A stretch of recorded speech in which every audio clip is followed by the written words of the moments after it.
Hello everyone and welcome back to my channel. In today's One Piece Treasure Cruise video we are going to do a preparation for the upcoming treasure map versus Luffy and the Ace. Not a dual unit by the way, they are a single unit with two characters on the icon pretty much, and they are decks. Pretty weird that as soon as versus Ace is released we also get another unit that has Ace in it and they cannot be used together, but it is whatever. Without further ado, let's check out the bosses and of course my teams for the upcoming treasure map. The first mini-boss will be Buggy. He is int and extremely easy to beat. He will give himself an attack up along with delay immunity, and then he will also bind your captains for 3 turns. Nothing special of course, because you can remove it with sockets. For this boss I am using a V26 plus Sanji team, a full fighter team.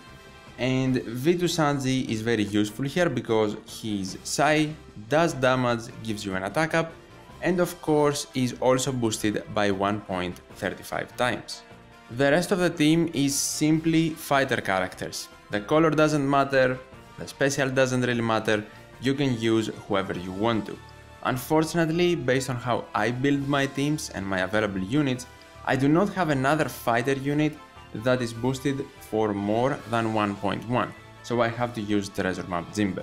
Colosseum Dellinger is not available in the archive for some reason, so I cannot use him. This team of course can use stat boosting supports.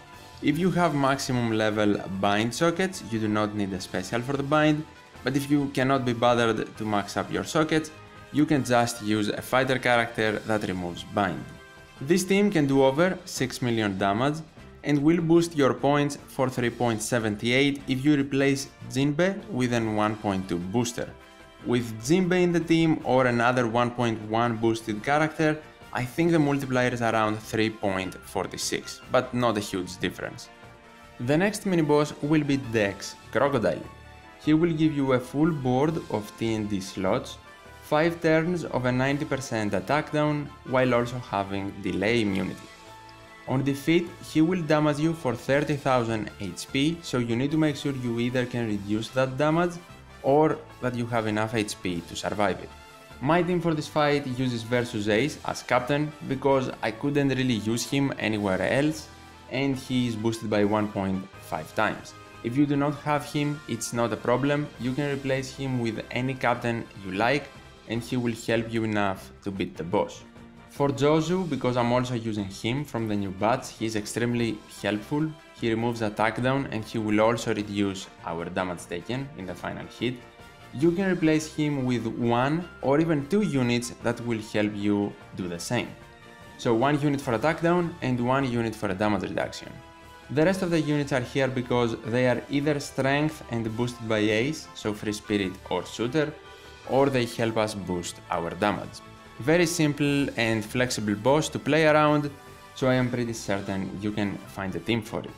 This team uses stat boosting supports of course, no sockets are needed, it can do over 36 million damage because of versus Ace, and the point boost also because of Ace, it is a very nice 5.25 times. Next we have Strength Jinbe. Jinbe will give us a full board of empty slots and then he himself will gain delay immunity, a damage reduction shield for 5 turns and resilience for 5 turns as well. My team for this quest is using the new free-to-play Weevil from the Warlords event, and we also have super evolved CP9 that will pretty much deal with everything we need to. They will give us matching slots, remove the damage reduction and the resilience, and on top of all that, they will become captain and boost our damage more. They are also Q, so the perfect color against Jinbe. The rest of the units are here because they are Q or can help with damage. Now, if you don't have CP9, Raid Zoro also removes the damage reduction, and Brook also deals with the resilience with his end of turn damage. So the only thing you need without the CP9 unit is to have a way and get matching slots. This team can use stat boosting supports, no specific sockets are needed, it can do over 23 million damage with CP9, and the point boost is the simple and pretty generic 3.78 times. The next mini-boss is Whitebeard and he will be Q, I would say the trickiest mini-boss out of them all. He makes every slot block, he will give you 3 turns of paralysis, and he will gain a delay immunity along with a barrier that needs 4 perfect hits in order to break and will last for 3 turns. A pretty annoying debuff that of course will also hinder your damage. My team for this fight is using the new Arena Kawamatsu as double captain because he is boosted by 1.35 and he is very useful in this quest. He is also a recommended unit. He will reduce paralysis and will also give you matching slots along with an attack up. Now the rest of the units are here because they are decks, since Kawamatsu does not have color advantage over Whitebeard, and the rest of the units also help with damage. We have V26 plus Mihawk for an orb boost, the new free-to-play Whitebeard for a color affinity boost and an HP cut, Komurasaki, she's just dex and boosted by Kawamatsu, and the last unit on the team, the spot that is missing, will be the new treasure map Luffy and the Ace, since they are dex and free spirit. I believe a pretty straightforward team. You can use stat boosting supports, no specific sockets are needed. With the barrier in mind, this team can do over 6 million damage, and since everyone here is an 1.35 booster, the point boost is 6.05. My tip for this specific team will be when you pass 1 million points and have Luffy and Ace at a max special level, then use their special first before Whitebeard, because that way you can do more damage. Moving on to the final boss, Luffy and Ace, in stage number 4, 5 turns of special bind will be inflicted on everyone. The chain will be locked at 1.1 for 5 turns, so pretty low, and finally every slot will be turned to block. In stage number 5, the boss will be strength, and it will apply the following debuffs: 5 turns of burn with 3000 damage per perfect, 3 turns of a chain coefficient reduction, delay immunity, and a barrier for 12 hits. On defeat, Luffy and Ace will revive to 25% HP. Pretty much that happens for the burn to have an effect on your team. My team for this fight of course uses the new versus Akainu. If you do not have him, do not worry, you can use Kizuna King as your captain and then use a friend captain versus Akainu, and I am certain you will find plenty since a lot of players pulled in the Sugofest. The rest of the team I wanted to use a full 1.35 boosted team, and I'm also using Q units as you can see. We have Aokiji here, and the only reason Aokiji is here is for Garb support to remove the special bind in stage 4 by 3 turns. So by the time I reach the final stage, then I can completely remove it just with the support and a bit of stalling. That's why Aokiji is here, his special is not important. If you want to replace him and miss him, you can use a unit that removes special bind even if it's boosted by 1.2 and you're good to go. Aokiji is not even boosted by Akainu, by the way, so he doesn't help our damage. Then we have Kizuna King. He can remove the chain lock in stage 4 and he will also give us an attack up.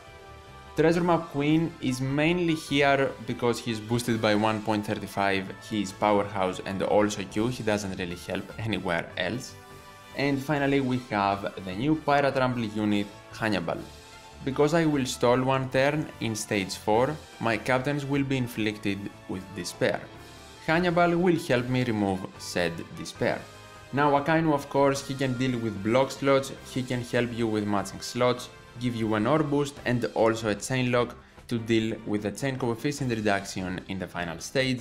He is literally the perfect unit here. He can also give you a conditional attack boost with his versus ability. For the team information now, as you can see, the only specific support I am using is 6 plus Garb. If you decide to remove the special bind a different way, you can run a stat boosting support on everyone. No sockets are needed since we have Hannibal to deal with despair. The team can do over 60 million damage, a lot of damage for what I am aiming to get in this treasure map, and the point boost is great at 7.47. That was my main goal at the end of the day with this team, to have a relatively high point boost. Finally, we have the Intrusion Battle against Ivankov. Only strength and Q units will have their specials reduced at the start of the fight, and in stage number 2, the boss will actually give us blindness for 99 turns. Something pretty annoying, I don't really know why they did it, but we can still manage just fine. In stage 2, we will also be inflicted with 5 turns of despair for our captains, and the mini-boss will gain 5 turns of a damage threshold. In stage 3, the bottom right unit will be blown away for 5 turns, everyone will be specially reversed for 2 turns, and the team will also be inflicted with 5 turns of paralysis. Of course, the boss will also have delay immunity. My team for this specific boss of course uses versus Ace as captain, but if you do not have him, you can replace him with Arina Kawamatsu as captain, and then you can use a friend captain versus Ace. The new rare recruit Jozu is in the bottom right corner because he is not boosted by versus Ace, so if he is actually blown away, we don't really care, his special will help us in stage 2 anyways. Then Aokiji is here to help us remove the threshold in stage 2 as well, and for stage 4 we can have matching slots by using Kawamatsu and Ace's special, and Kawamatsu will also reduce paralysis. The bottom row units specials will be used in stage 2, everyone else will be used in stage 3. We have Colosseum Inuarashi V2 here with support Raizo, for the simple reason that Raizo will reduce paralysis by 2 turns, helping Arina Kawamatsu completely remove it. Inuarashi will give us a 2-time attack boost, so activate Inuarashi first. Kawamatsu of course is here for the paralysis.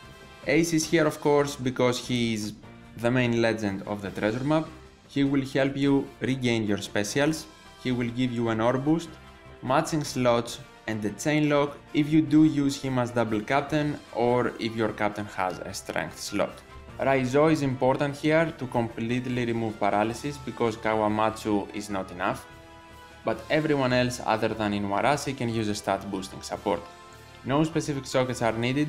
This team can do over 51 million damage even with 5 units since Jozu will be blown away in the final stage, and the point boost is 6.67. And these are all of my teams for treasure map Luffy and Ace. Hopefully the video helped you out, even though I am using some units from the new batch and of course Ace vs Akainu, I offered replacements, so hopefully they help out. If that is the case, do not forget to leave a like, I would really appreciate it and it would show your support, and also subscribe to the channel for more One Piece Treasure Cruise content. You can check the videos on screen right now if you are interested. Thank you so much for watching, take care, and I'll see you in the next one.